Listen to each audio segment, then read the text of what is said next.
Mia to the stage speaking on education and poverty. Please give her your ears. All right, thank you.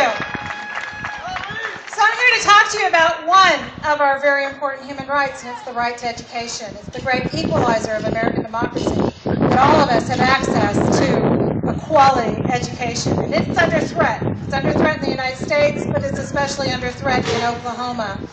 This movement that you hear talk about, the school choice, which is really a voucher program to suck money away from public education, and charter schools, which is really a program to do away with teachers' unions in our state.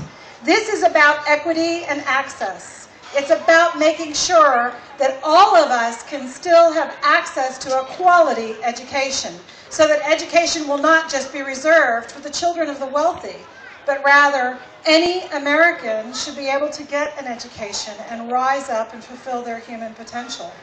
And it is under threat. It's under threat in our state, and it's under threat in our country, and it's part of a large plan on the part of people like the Koch brothers and Bill and Melinda Gates to make sure that we have an elite caste system within our education. And I just want to make sure that you understand that when you hear people talk about poor test scores in Oklahoma, they're really saying we have poor people in Oklahoma.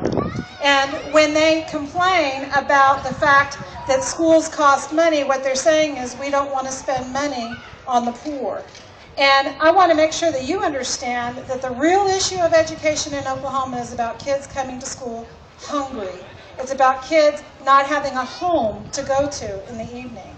And you can't learn and you can't perform well on standardized tests as long as you're living in a state of poverty. And Oklahoma so far has no solution for it. I don't know if you're aware of this, but our state superintendent of public instruction, Dr. Janet Baracey, has a doctor in front of her name, not because she has a PhD in education, not because she's a professor at a university. She is a dentist. And she was elected to office through the apathy of Oklahoma voters. And it's time for us to wake up and care about education in our state. So I want to make sure that you know that these are the issues that are at hand, and it's time to be involved.